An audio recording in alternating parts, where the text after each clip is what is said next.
చాలా రోజుల తర్వాత మాజీ ముఖ్యమంత్రి కేసీఆర్ గారు ప్రెస్ మీట్ పెట్టడము, తర్వాత ఆయన తోలు తీస్తా అనడము, నీటి సమస్యల గురించి మాట్లాడడము ఇవన్నీ అయ్యాయి. దీని మీద మంత్రులు కూడా ఒక్కొక్కరుగా విమర్శిస్తున్నారు. ఇక్కడ మనం చూడొచ్చు, మంత్రి జూపల్లి కృష్ణారావు గారు కూడా బీఆర్ఎస్కు తోలు తప్ప కండలేదు, అంటే పైన చర్మమే ఉంది తప్ప లోపల కండలేదు అని పరోక్షంగా మాజీ ముఖ్యమంత్రి కేసీఆర్ గారు విమర్శించిన వైన మనం ఇక్కడ చూడొచ్చు. అలాగే కేసీఆర్ గారి స్టేట్మెంట్ ఇవ్వడం వల్ల ముఖ్యమంత్రి రేవంత్ రెడ్డి గారు సింపుల్గా ఒకటే ఇచ్చారు, అయ్యా మీరు చాలా తెలంగాణలో అణువణువును మీకు తెలిసిన వాళ్ళు, మీరు మేధావులు, కాబట్టి మీరు అసెంబ్లీకి రండి, ముందు చర్చించుకుందాం.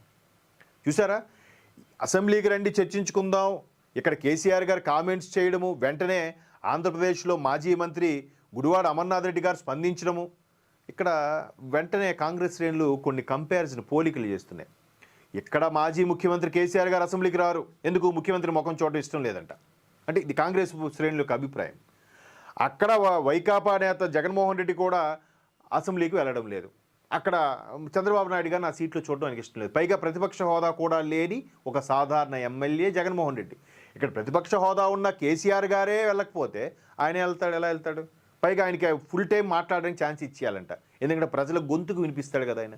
ఎక్కడ వినిపిస్తాడు? నిజంగా వినిపించేవాడైతే వెళ్ళాలిగా, వెళ్ళలేదుగా. అందుకే రేవంత్ రెడ్డి గారు ఏమన్నారంటే, మీరు కేసీఆర్ గారు అసెంబ్లీకి వస్తారని చెప్పండి, రేపు జనవరి 2వ తేదీ నుంచి మీకు సమావేశాలు పెట్టిస్తా. రాడు ఆయన, ఫామ్ హౌస్కే పరిమితం, లేదా ఎక్కడ ఫోన్ పరిమితం అనేది కాంగ్రెస్ శ్రేణుల యొక్క విమర్శ.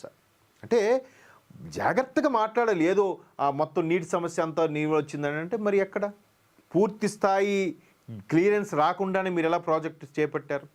కాళేశ్వరం కూడా 1,00,000 కోట్ల స్కామ్ అంటున్నారు, అక్కడ జగన్మోహన్ రెడ్డి గారికి కూడా ఎప్పటి నుంచో 1,00,000 కోట్ల స్కామ్ ఉంది. అంటే ఇద్దరు మాజీ ముఖ్యమంత్రులకి ఒకే రకమైన సారూప్యత ఉన్నది అనేది ఇప్పుడు తెలంగాణ వ్యాప్తంగా, ఆంధ్రప్రదేశ్ వ్యాప్తంగా వస్తున్న చర్చ. మేబీ ఇట్స్ ఎ కోఇన్సిడెన్స్ అనుకుంటాం, కానీ గ్రేట్ కోఇన్సిడెన్స్ కదా. సో దీని మీద కాంగ్రెస్ గట్టిగానే విమర్శిస్తున్నాయి.